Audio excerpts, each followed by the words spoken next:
The courtroom was filled with an uneasy silence as Terrence Howard took the stand, his presence alone enough to stir whispers across the gallery. He looked calm, collected, almost too calm for what was about to happen. Diddy sat on the defense bench, tapping his fingers nervously against his thigh. His team had warned him that Terrence might speak out, but no one expected him to bring this. Diddy had always guarded his personal life, especially his relationship with the young white girl he had. Introduced as his adopted daughter, the media had speculated about her origin, her background, and the nature of their bond. But nothing had ever been confirmed until now.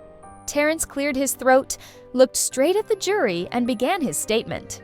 He explained how he had once shared business and personal ties with Diddy, and through that connection he had learned disturbing truths. He claimed that the girl in question was not legally adopted, nor was she an orphan. Her real parents were alive, and had been silenced financially after they threatened to come forward. This revelation hit the courtroom like a thunderclap. Gasps echoed through the room.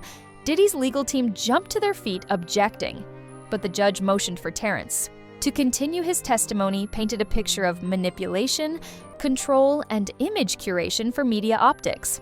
According to Terrence, Diddy used the girl to portray a softer, family-friendly image, especially during times when public relations crises threatened his reputation. What made matters worse was the documentation Terrence claimed to have emails, messages, and even wire transfers, all allegedly linking Diddy to a payoff arrangement with the biological parents. Diddy began to visibly sweat pulling at his collar as the judge called for a 5-minute recess. Cameras captured the moment, and within minutes, news headlines began circulating outside the courthouse. The jury watched everything, their expressions a mix of confusion and dawning realization. This was no longer just a case about violence or conspiracy, it was now also about personal deception and manipulation of identity. Terrence remained composed, answering the prosecution's questions with clarity and calm detail.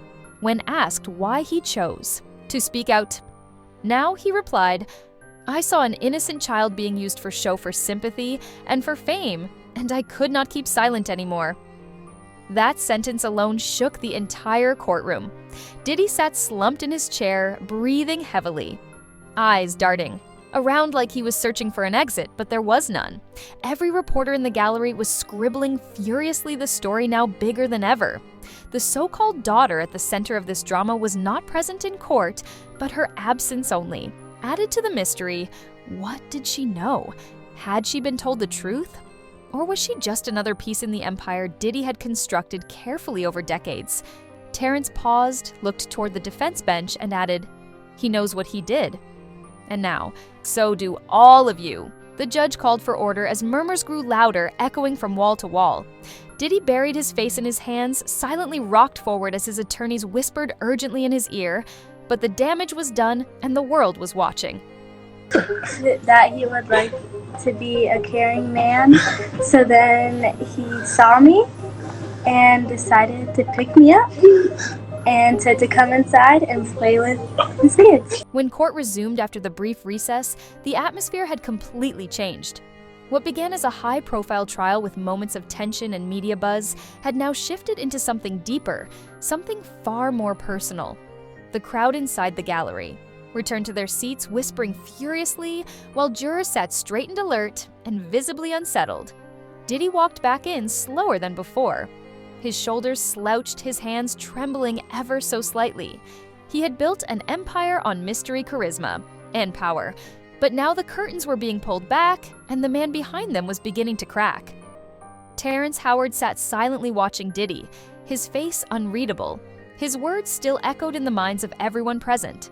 The judge returned and called the court to order. Prosecutors resumed questioning, diving deeper into Terrence's statements, asking him to elaborate on timelines, amounts of money, and any third parties involved. Terrence spoke slowly with precision, detailing events that allegedly took place in private mansions, rented apartments, and international flights. He described meetings where Diddy would express concern about public perception and how the young white girl became an asset in moments when his image was threatened. Terrence did not call her by name, instead referring to her as the child to protect her identity, but every listener knew exactly who he meant. The prosecution then introduced a printed message thread which appeared to show Diddy discussing ways To suppress a story about the girl's origins, the defense immediately objected, claiming the messages were fabricated or taken out of context, but the judge allowed them into evidence for review. Meanwhile, Diddy seemed to shrink in his seat, staring blankly at the monitors as the texts were read aloud. Jurors leaned in, some exchanged glances, others shook their heads ever so slightly. The media coverage outside grew louder. Cameras caught the sound of chants from demonstrators who had gathered. With signs demanding truth and justice, one reporter broadcasted live stating that the case had taken a shocking new direction, as child identity exploitation was now being explored as a possible charge. Inside the courtroom, Diddy's defense attempted damage control, shifting the narrative toward Terrence's credibility. They questioned his motives, his timing, and whether he had personal grudges against the music mogul, but Terrence responded coolly, stating he had nothing to gain, only peace of mind to offer. He said he had wrestled with guilt for years, watching the girl be placed into photo shoots, red carpet events, and interviews, without understanding the reality behind her situation. He claimed Diddy gave her a carefully crafted script to follow, and any deviation from it resulted in emotional punishment or withdrawal of privileges. The judge warned the court against emotional outbursts, but it was clear that the jury was being affected by the weight of Terrence's words. The defense then attempted to cross-examine with aggression, challenging Terrence's past mistakes, legal troubles, and inconsistencies in interviews. But each attempt only seemed to reinforce the fact that Terrence had nothing left to lose. His testimony was not polished, it was raw and human, and because of that, it rang truer than anything the courtroom had heard in days. Diddy clenched his fists as each revelation unfolded.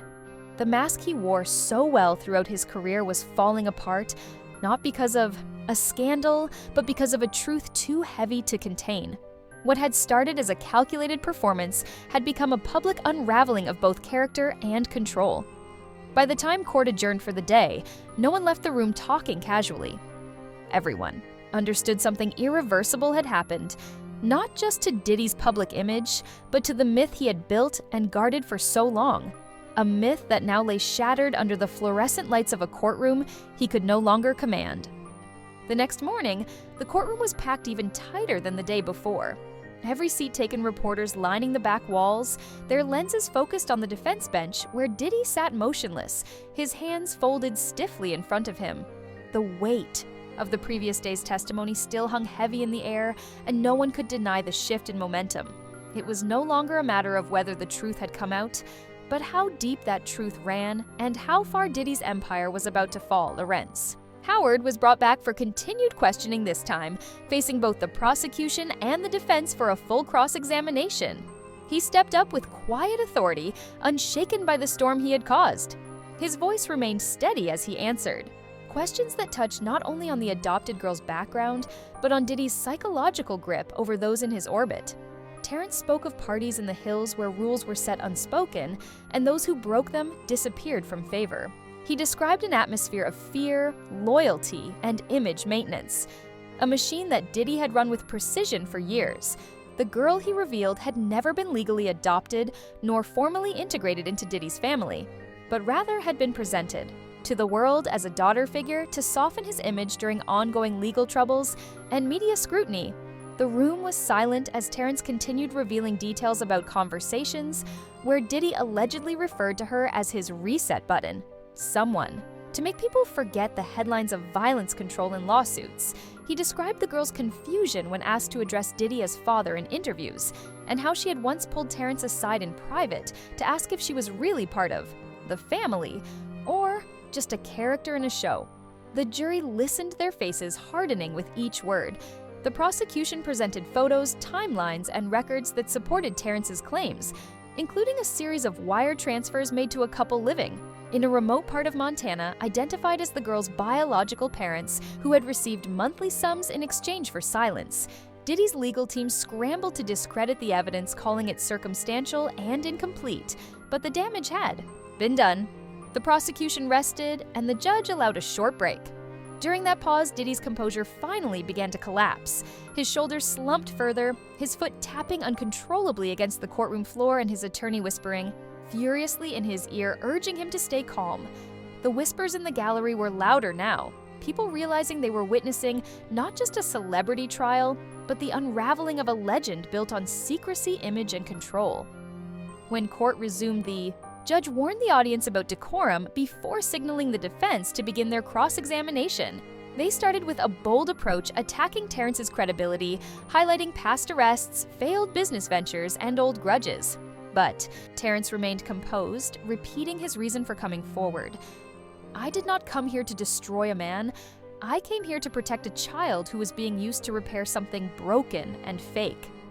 The judge nodded slightly, acknowledging the emotional weight of his words, and the jury looked back at Diddy, who was now wiping sweat from his brow with a trembling hand. The defense then shifted strategy, presenting their own character witnesses, including former assistants and associates who described Diddy as generous, loving, and deeply protective of the girl in question, but none could explain the financial trail or the inconsistencies in her origin story. When asked directly about her birth certificate or adoption papers, none were able to provide clarity. One even admitted she had never seen any legal documents, only hearing what Diddy had told them over the years. Slowly, the house of cards began to wobble. Diddy requested a bathroom break and was escorted out of the courtroom visibly. Shaken cameras outside captured him clutching the wall as he walked down the hallway, his usually confident stride replaced by a slow, hesitant shuffle. Inside the courtroom, murmurs erupted again as reporters updated their feeds. Social media exploded with theories and new revelations. For the jury, the question now became one of intent. Had Diddy knowingly manipulated a child for image control and public sympathy? Or was it all a tragic misunderstanding? The prosecution returned briefly to close, the day with one final piece of evidence, a voicemail allegedly left by Diddy, in which he is heard saying, "She plays the part? Well, just keep the parents quiet and we're good forever." The voice was calm, eerily so, and though the defense objected, citing authenticity concerns the judge allowed the audio to be played, the courtroom was completely silent as the tape echoed through the speakers, and Diddy stared down at the floor, unable to meet anyone's eyes. The judge called an early adjournment for the day, but no one moved right away. The tension was too thick, the silence too deep. Reporters rushed to the exits to break the story, while jurors remained seated, perhaps replaying every second in their heads. Diddy sat alone as his legal team gathered documents and whispered plans for the next day.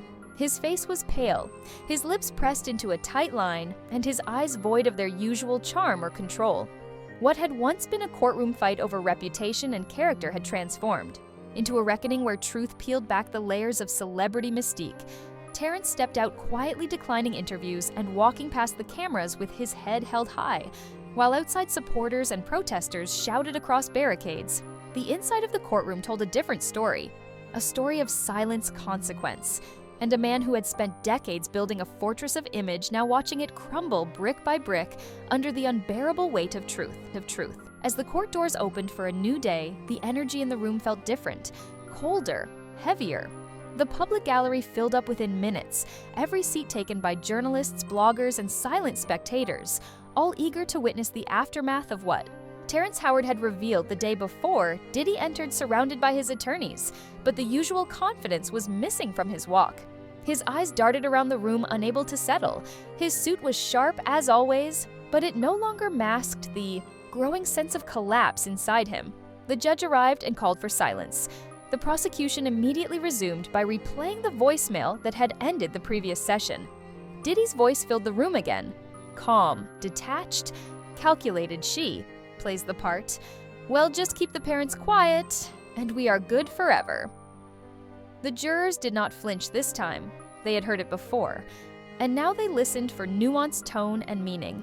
Diddy sat frozen, staring into nothingness as though the sound of his own voice had turned foreign to him. The defense scrambled to soften the impact, calling an old friend to the stand who insisted Diddy had deep love for the girl in question, that she had changed his life, but even those words fell flat when the prosecution displayed photos of the girl at events often posed alone or with hired nannies, never with family lawyers. Whispered, judges frowned, and the audience held its breath. The illusion was breaking, and even those who had once doubted Terrence were beginning to believe that maybe the truth was darker than anyone wanted to admit. And in the middle of it all, Diddy remained still silent and visibly afraid for the first time in a courtroom that now felt like a cage closing in on every lie he ever told.